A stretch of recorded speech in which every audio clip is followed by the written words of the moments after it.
My daughter-in-law tried to destroy me at a Halloween party with her scheme, but I turned the tables on her traps and lies. Hello, ladies, and welcome back to Her True Story, the place where we share the raw, real, and remarkable journeys of women like you and me, who've faced life's storms and come out shining. I'm Evelyn Thompson, your host, and today, I'm baring my soul to tell you a story that's equal parts heartbreak, drama, and triumph. At 58, I've learned that the lessons we gather over a lifetime aren't just stories, there are secret weapons. This tale is about how I used mine to turn a vicious betrayal into a victory that strengthened my family and my spirit. If you're a woman over 50, you've probably faced moments where someone tried to dim your light, maybe a friend, a family member, or someone you trusted like your own blood. This story's for you. Grab a cup of coffee, get cozy, and let's dive in. And if you're watching this, subscribe and let me know where you're watching from. I was born in 1967 in Willow Creek, Ohio, a sleepy little town where the biggest excitement was the annual county fair or who won the blue ribbon for peach pie. My parents, Clara and George Harper, ran the Willow Creek Diner, a cozy spot with red vinyl booths, a jukebox blaring Elvis and Patsy Cline, and a counter where locals swapped gossip over bottomless coffee. I grew up in that diner, tying on a tiny apron at age 8, flipping pancakes by 10, and refilling coffee pots by 12. The regulars, truckers, farmers, school teachers, became my second family. They'd share their stories, tales of lost loves, cross-country hauls, dreams that fizzled, and dreams that soared. I learned to read people early, how a tight smile hid heartbreak, how a fidgety hand meant someone was holding back a secret. That skill, sharpened over countless breakfast shifts, would save me decades later. Life at the diner wasn't glamorous. Money was tight, some winters, we barely kept the heat on. Mom taught me to stretch $1, how to turn leftover carrots and celery into a hearty soup, how to mend a torn dress so it looked fresh off the rack. She'd say, "Evelyn, waste nothing, not food, not time, not love." Dad, a quiet man with a quick wit, showed me resilience. In 1975, a grease fire gutted half the diner. I was 8, watching Dad's face crumple as the firefighters hosed down the smoldering ruins.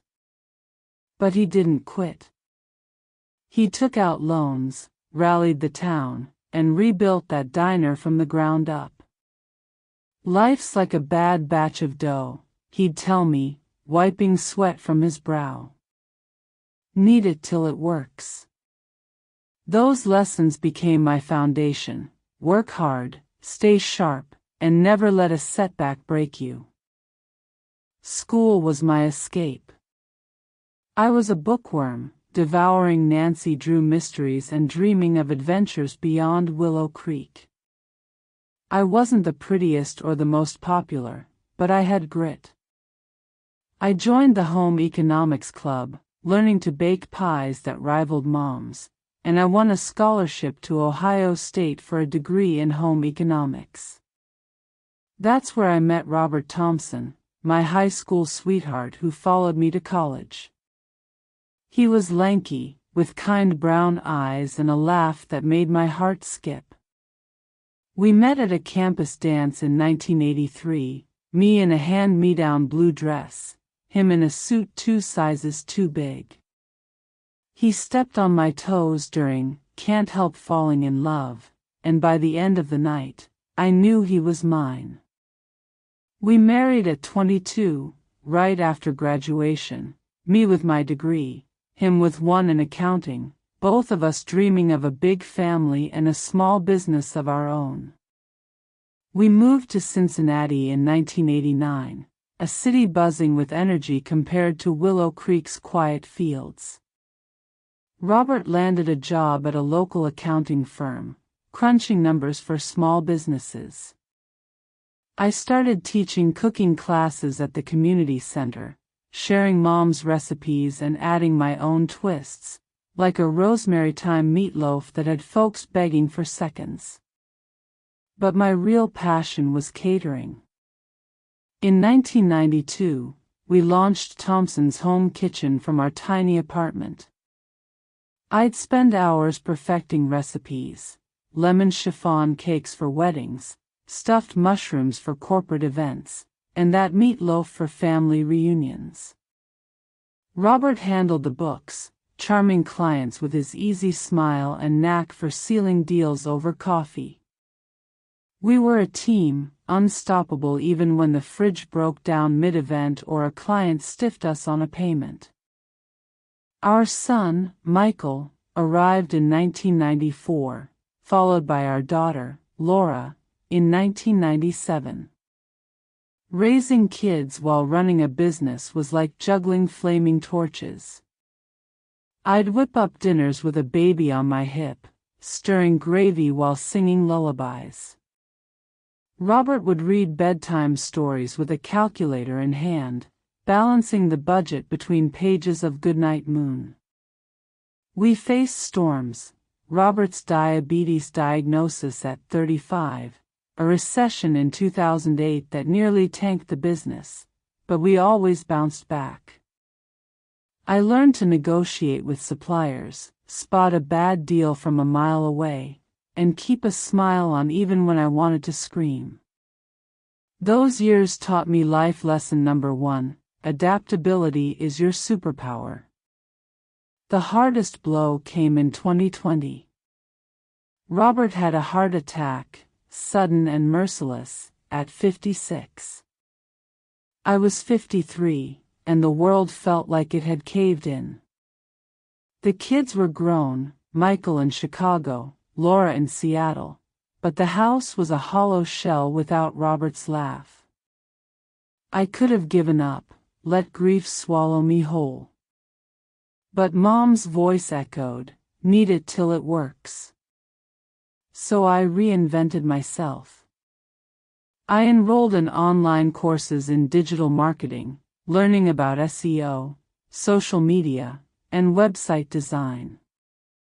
I started a blog, Widow's Wisdom, about life after loss, recipes, reflections, and tips for starting over. I volunteered at the Cincinnati Senior Center, teaching cooking classes to retirees who became my new community. I even dabbled in video editing, posting short clips of my recipes online.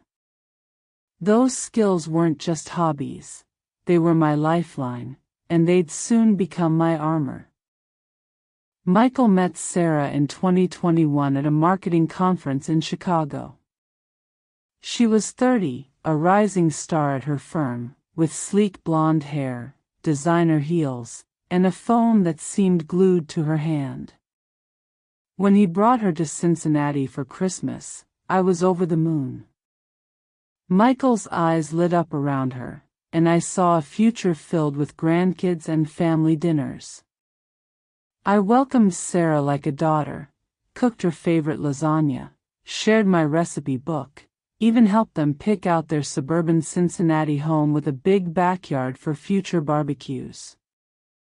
I dreamed of us being close, like Mom and I had been, swapping stories over coffee, maybe teaching her to knit. But Sarah was different. She'd thank me for dinner with a tight smile, then check her emails mid-conversation. She'd cancel plans to join my cooking classes, citing work emergencies.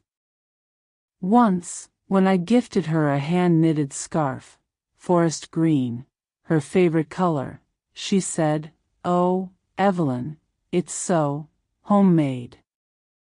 Her tone carried an edge, like homemade was a dirty word. I brushed it off, maybe it was generational, I told myself. I was 55, set in my ways. She was young, ambitious, climbing the corporate ladder. But the digs kept coming. At a family barbecue, she laughed when I mentioned my blog. Blogs are so 2010, Evelyn. It's all Instagram reels now. The table chuckled, but Michael winced. I let it slide. Life lesson number 2, not every jab deserves a counterpunch. Over time, I noticed Sarah's resentment growing. Michael still called me for advice, about their mortgage, their plans for kids, even small things like fixing a leaky faucet. One night, I overheard her snap at him in their kitchen. Why do you always run to your mom? I'm your wife. My heart sank. I wasn't trying to meddle, I just wanted to help. But Sarah saw me as competition, an old-fashioned widow clinging to her son. I kept the peace, hoping time would soften her edges. I invited her to volunteer with me, sent her articles on work-life balance. She worked 80-hour weeks, even tried following her on Instagram, though her posts, glossy selfies and corporate buzzwords, felt like a foreign language. Still, I told myself, family is family. Little did I know, Sarah was planning something far worse than snide comments. Last Halloween, Sarah announced a masquerade ball at their house. Michael called me, buzzing with excitement. Mom, it's gonna be epic. Fog machines, themed cocktails, a DJ, the works. Sarah's pulling out all the stops. You have to come. I hesitated. At 58, I preferred quiet nights with a book, knitting scarves for the senior center's winter drive, or catching up on Downton Abbey reruns. But family means showing up, so I rummaged through the attic and found an old witch costume from a school play Laura starred in years ago. It was perfect, a long black dress, a pointy hat, and a broom I'd painted with glitter for extra flair. I added a green wig and some fake warts, laughing at myself in the mirror. Go big or go home, Evelyn, I said, twirling the broom like a wand. When I arrived at their suburban home, I was hit with a sensory overload. Pulsing bass from a DJ booth, flickering jack-o'-lanterns on every surface, and a fog machine cloaking the living room in an eerie mist. The air smelled of pumpkin spice and mulled cider. Guests milled about in elaborate costumes, Venetian masks with feathers, glittering gowns, a few zombies lurching for the snack table. Sarah, in a red devil costume with sparkly horns, a plunging neckline, and a pitchfork prop, greeted me with an air kiss that felt more like a formality. Evelyn, so glad you made it. Love the vintage look. Her eyes flicked over my costume, and I caught a smirk before she turned to welcome another guest. Michael, dressed as Dracula with plastic fangs and a velvet cape, hugged me tight. Mom, you're killing it. His warmth eased my nerves, but I couldn't shake the feeling that something was off. The crowd was mostly Sarah's friends and colleagues, young professionals in their 30s, sipping blood-red cocktails with names like Vampire's Kiss and snapping selfies under a neon "boo" sign. I felt like a fish out of water, my green wig and glittery broom out of place among their sleek, store-bought costumes. But I mingled, chatting with neighbors about the crisp October weather and sharing stories from my catering days. "Oh, you're Michael's mom," a woman in a peacock mask said, sipping her drink. He talks about your meatloaf all the time. Says it's better than any restaurant.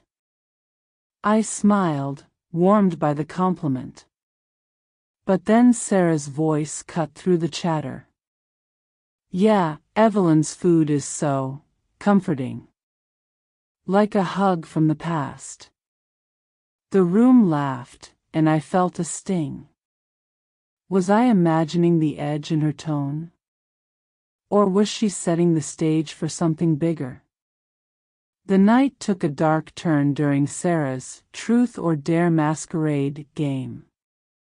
She'd set up a table with paper masks, each hiding a prompt written on a card. Guests drew cards, answering questions, or doing silly dares, like singing a karaoke duet or doing a spooky dance. I drew a card that read, "Share a secret you've never told anyone." I kept it light, chuckling to break the tension.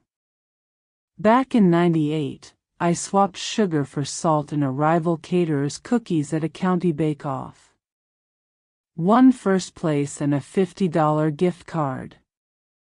The crowd laughed, and I thought I'd dodged a bullet. But Sarah stepped forward, her devil horns glinting under the chandelier. "Oh, Evelyn, that's adorable.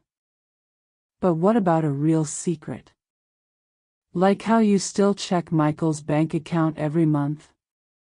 He says you're always worrying he can't manage without you." The room went silent, like someone had flipped off the music. My cheeks burned, my witch hat suddenly feeling too tight. Michael's jaw dropped, his fake fangs making him look more shocked than vampiric. "Sarah, that's not true," he said, his voice sharp.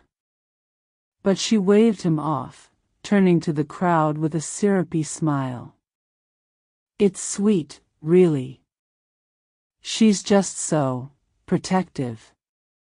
Like a mom who can't let go." Laughter rippled through the room, sharp and awkward, like glass breaking. I forced a smile, gripping my broom to steady my hands, but my mind raced. This wasn't a slip, it was deliberate. Sarah was painting me as the overbearing mother-in-law, the clingy widow who hovered over her son like a helicopter. I caught Michael's eye. He looked mortified, mouthing, "I'm sorry," but I signaled him to stay quiet. Life lesson number 3. Don't react until you know the full game. The real blow came during the costume contest, announced with fanfare by Sarah. She'd set up a digital voting app. Guests scanned a QR code on their phones to vote anonymously on categories like Most Creative, Spookiest, or Best Couple. I wasn't even entered. I was happy to sip my cider and cheer for others. But halfway through, my name popped up on the big screen in the living room, under a category called Most Outdated Costume. A slideshow of my witch outfit flashed, green wig, glittery broom, and all, with comments flooding in, Granny's attic vibes. Did she time travel from the '80s? Looks like my mom's Halloween from 1970. I overheard a guest in a skeleton mask whisper to his friend, "Poor thing, so out of touch." My stomach twisted, a mix of humiliation and anger. The crowd's laughter felt like needles, but I kept my composure, smiling as if I was in on the joke. Years of catering taught me to spot sabotage, rival bakers hiding my ingredients, clients forgetting payments to undercut me. This had Sarah's fingerprints all over it. I excused myself to the powder room, my heart pounding. As I passed the dining room, I saw Sarah's laptop open on the table, her fingers flying across the keyboard. She was so engrossed she didn't notice me. Glancing over her shoulder, I saw multiple browser tabs open. Fake accounts with names like Guest 123 and Spooky Voter 7, flooding the voting app with cruel comments about my costume. Worse, there was an email draft open, addressed to Michael's boss at his accounting firm. It accused me of harassing Sarah, claiming I'd been meddling in their marriage, sending inappropriate texts, and even hinting at elder abuse to make me sound unhinged. My breath caught in my throat. This wasn't just a party prank, it was a calculated attack to ruin my reputation, maybe even drive a wedge so deep Michael would cut me out of his life. Why? It hit me like a freight train as I stood there, clutching my glittery broom. Sarah resented my bond with Michael. He still called me for advice about their mortgage payments, their plans to start a family, even small things like how to fix a squeaky door. I wasn't meddling, I was being a mom. But Sarah saw me as a threat to her control, an old-fashioned widow who wouldn't fade into the background. This Halloween party was her stage, her chance to humiliate me in front of her friends and Michael's colleagues, to paint me as a pathetic, outdated fool. If I reacted in anger, I'd look like the unhinged mother-in-law she wanted me to be. If I stayed silent, her lies would spread like wildfire, tarnishing my name and pushing me out of Michael's life. It was a trap, and I was standing right in the middle of it. Ladies, if you've ever been blindsided by betrayal, by a friend who turned on you, a sibling who lied, a colleague who stabbed you in the back, you know the storm that brews inside. Rage, hurt, the urge to scream or cry or storm out in a huff. I felt it all, standing there in my witch costume, the green wig itching my scalp, the fake warts starting to peel off. My heart pounded, and tears pricked my eyes, but I pushed them down. At 58, I've learned that emotions are fuel, not the driver. My mother's words rang in my ears, "Evelyn, your life's lessons are your secret weapons." I'd survived Robert's death by reinventing myself, taking online courses in digital marketing, starting Widow's Wisdom, teaching cooking classes at the senior center. I'd faced doubters who said a widow couldn't run a catering business alone, clients who tried to cheat me, rivals who spread rumors about my recipes. Sarah thought she had me cornered, but she'd underestimated me. I wasn't just a mom in a witch hat, I was a woman with decades of wisdom, and I was about to turn the tables. I rejoined the party, adjusting my hat and straightening my shoulders. Life lesson number 4, when someone tries to knock you down, stand taller. During a lull in the music, Sarah raised a glass for a toast, praising her guests for their fabulous costumes. I seized the moment, stepping forward with a smile. "Sarah, this party is spectacular," I said, loud enough for the room to hear. It reminds me of a catering event I did back in '95. Someone tried to sabotage my dessert table, hid my ingredients, spread rumors that my cakes were store-bought. But I turned it around. I invited the crowd to help me whip up a new batch right there, and we raised $10,000 for a local food bank. The guests leaned in, eyes wide. People love a comeback story, and I was giving them one. That rival? I continued, pausing for effect.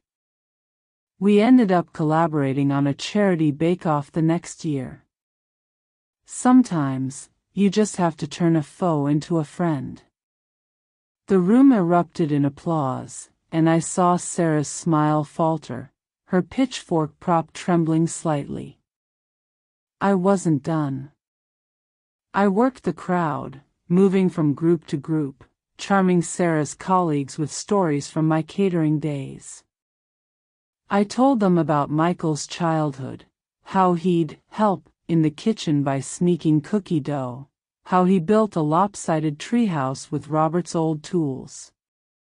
The guests laughed, warmed by the nostalgia. Then, as I chatted with a group near the snack table, I dropped a casual line. Sarah's so tech-savvy, isn't she?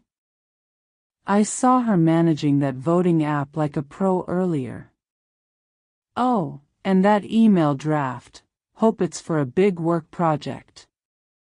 Heads turned. Sarah, standing nearby, stammered, just work stuff. But the seed was planted. Guests started pulling out their phones, checking the voting app, noticing the flood of suspicious comments from accounts with no profile pictures. Whispers spread like wildfire. Life lesson number 5, plant doubt subtly, and it grows on its own. The turning point came when I pulled Michael aside. Son, we need to talk, I said, leading him to the guest room, away from the pulsing music and fog machine haze. In the quiet, I showed him the screenshot I'd taken of Sarah's laptop. Thank you, Digital Marketing 101, for teaching me to snap quick evidence with my phone.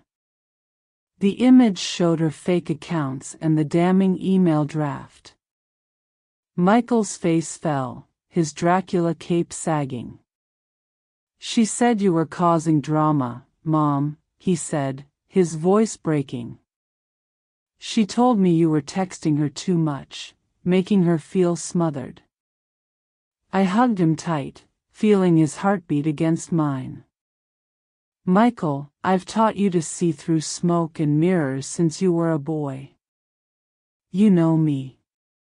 Let's fix this together. He nodded, tears glinting in his eyes. We agreed to confront Sarah after the party, privately, to keep the family intact. As the clock struck midnight, the party began to wind down. Guests trickled out, clutching goodie bags filled with candy corn and glow sticks. The fog machine had been turned off, leaving a faint haze in the air. Sarah found me in the kitchen, where I was rinsing out my cider glass. Her devil horns were askew, her makeup smudged from hours of hosting. You think you're clever, don't you, old woman? She hissed, her voice low but venomous. Stirring up trouble, turning my friends against me? I set the glass down, meeting her gaze. Life lesson number 6, stay calm when your enemy lashes out.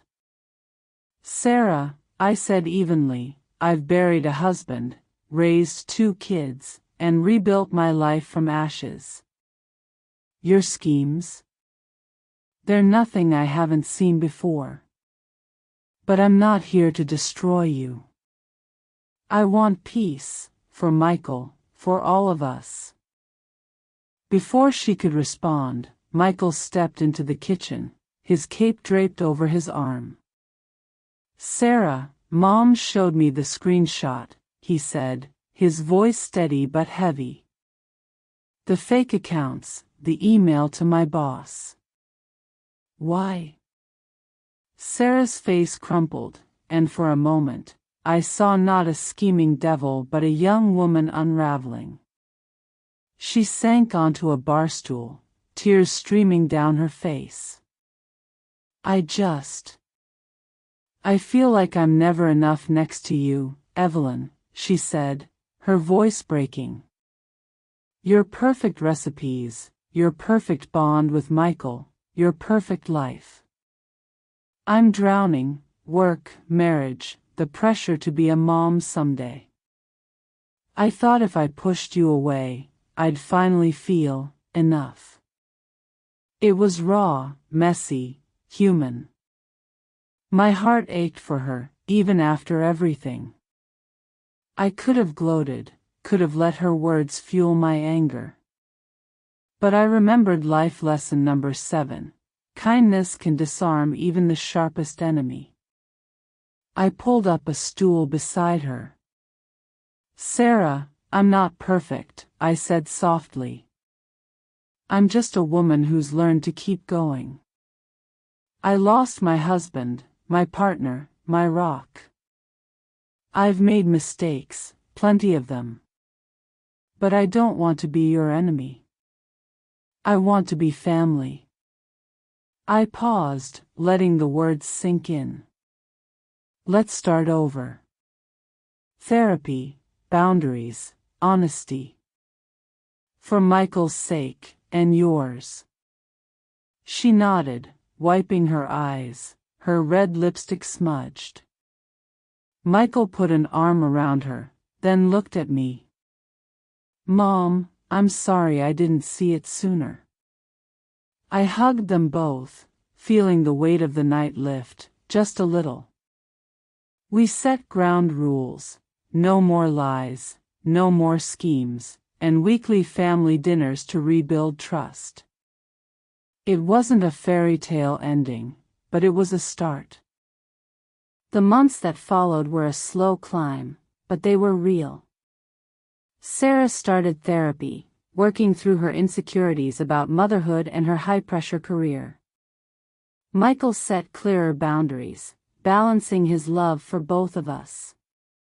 He started joining my cooking classes at the senior center, bringing Sarah along sometimes.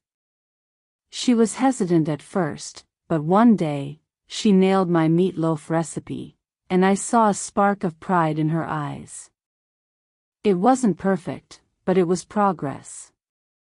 I kept blogging on Widow's Wisdom, sharing this story with my readers. The response was overwhelming. Women from Ohio to Oregon wrote to me, sharing their own tales of family drama, betrayal, and triumph. "Your story gave me courage to stand up to my sister," one reader wrote. "I used my sewing skills to start a side hustle after my divorce," another said. Inspired, I launched a podcast, Her True Story, which grew into this YouTube channel. My catering business picked up, too. I landed a contract to cater monthly events at the senior center, and I even started teaching online cooking classes, using the video editing skills I'd learned. Ladies, this story isn't just about outsmarting a Halloween plot. It's about the power of your life's lessons. At our age, we've got an arsenal, whether it's cooking, knitting, tech skills, or just plain grit. When betrayal strikes, don't lose hope. Use your wisdom to turn the tables, to turn pain into purpose. You're not just surviving, you're thriving, shining brighter than ever. If you're watching this, subscribe and let me know where you're watching from. Drop a comment below. Have you ever turned a family drama into a win? Share your story. Let's lift each other up. Until next time, stay strong, stay true, and remember, your story is your superpower. Looking back, that Halloween night feels like a lifetime ago, but it's a reminder of how far I've come. I think about Mom and Dad, kneading dough in that diner, teaching me to keep going no matter what. I think about Robert, whose laugh still echoes in my heart, urging me to be brave. And I think about all of you, women who've faced your own battles, who've turned setbacks into comebacks. Maybe you're a widow like me, starting over after loss. Maybe you're a mom navigating tricky family dynamics. Or maybe you're just a woman who's learned that life's lessons are your greatest strength. I want you to take a moment right now. Think about a time someone tried to dim your light. Maybe it was a snide comment at a family gathering, a coworker who took credit for your work, or a friend who betrayed your trust. What did you learn from it? What skill, cooking, gardening, budgeting, or just listening, helped you rise above. Hold on to that. It's your superpower, just like my years at the diner, my catering battles, and my tech skills were mine. Write it down, share it in the comments, or tell a friend. Your story matters, and it's never too late to rewrite the ending. Today, I'm 58, and I'm not slowing down. I'm planning to expand her true story into a live event series, where women like us can gather, share our stories, and celebrate our resilience. I'm working on a cookbook, blending my recipes with life lessons. Think rosemary thyme meatloaf, a recipe for standing strong. Sarah and I aren't best friends, but we're family. Last week, she called to ask for my pie crust recipe, and we laughed about how her first attempt turned out like cardboard. Michael's talking about starting a family, and I'm already knitting tiny booties, just in case. Ladies, life doesn't stop at 50, 60, or beyond. It's a new chapter, one you get to write with all the wisdom you've earned. So take that skill you've honed, whether it's baking, teaching, or just surviving, and use it to shine. The world needs your light, now more than ever. If you're watching this, subscribe and let me know where you're watching from. Tell me in the comments, what's your superpower? How have you turned a betrayal into a triumph? Let's keep this conversation going. Until next time, stay strong, stay true, and remember, your story is your strength.